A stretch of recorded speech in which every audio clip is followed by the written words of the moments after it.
Welcome to Devotionary, where we make the Bible accessible and applicable.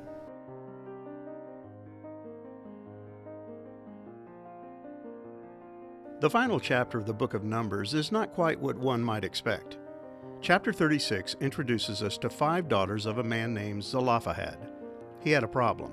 No, it wasn't that his name was difficult to pronounce. It was that he was dead, and he had died without a male heir. So according to the Mosaic Law, his unmarried daughters would inherit his land. But some of the other Israelites expressed their concern over this plan. They raised the question, what if one of these daughters were to marry a man from another tribe? Then the land would become his, and the inheritance of Zelophehad would be lost. They brought their issue to Moses, who then sought the counsel of God.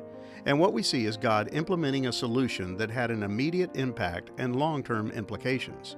He instituted a plan that kept the inheritance of Zelophehad within his immediate family, and that required his daughters to adopt a long-term corporate mentality that was designed to meet the concerns of the entire community of Israel.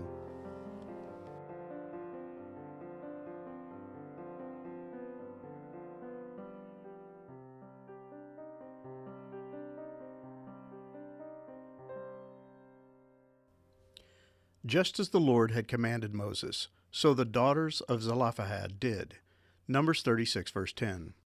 The book of Numbers ends on a seemingly strange note with the story of the 5 daughters of Zelophehad. According to the law of inheritance, these women would be given the land of their father Zelophehad, since they had no brothers. But the tribe of Manasseh brought up a potential problem to Moses. Since these women were going to inherit the land of their father upon his death, what would prevent them from marrying a man from another tribe, and the land then transferring ownership from one tribe to another? In other words, what would happen if the heiress to her father's property married someone from a different tribe? In that case, the land of their father would become the property of another tribe, and the tribal allotments would become intermixed and confused. God had a solution for this problem, but this chapter raises another interesting question. Why did God have Moses in the book of Numbers with this story? Why was the entire book concluded with a story about the daughters of Zelophehad? I think it has to do with a couple of things. First of all, the book of Numbers is about the future. From the very outset, it has been a history of the people of Israel and their journey from Egypt to the Promised Land. But the real focus was not on the past or the present, but the future. As the book closes, the concern behind the question that the tribe of Manasseh raises has to do with the future. They seem to understand that this is a long-term situation. The land they are all inheriting is not just for those who are living at that time, but for future generations. There is a future aspect to this matter that causes them to be concerned and speak up. The other issue is that this is not about the individual. While it was wonderful that these daughters were going to be able to inherit the land of their father, ultimately it was not about them. It was not even about their tribe. It was about the people of God, and God's concern was for the corporate well-being of his people. If these women had been left free to marry whomever they wanted to, the allotment of the land could have been potentially altered with dramatic consequences for the future. One tribe could have ended up with more land than another. Jealousy and fighting between the tribes would have resulted.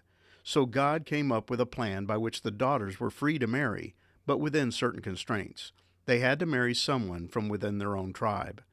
In our world of independence and self-centered philosophy, this concern for the corporate good is foreign to us. It's all about me. I have to do what's best for me. The thought of sacrificing for the team is unheard of these days. Even our sports stars are all about themselves. Self-promotion and self-preservation are the norm. But God reminds us that it isn't all about us. It's about the family of God. And while we are to live in the moment, we are to keep our eyes focused on the future. If not, we can develop a live-for-the-moment mentality that sacrifices the future for the pleasures of today. The daughters of Zelophehad weren't willing to do that. They did just as Moses directed them. They obeyed. They understood that God had their best interests and the interests of the people of God in mind, and they lived with their eyes on the future, which is what each of us is called to do as a child of God.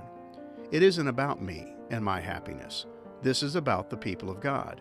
This is about the future. Any sacrifice God calls me to make is for the good of the team.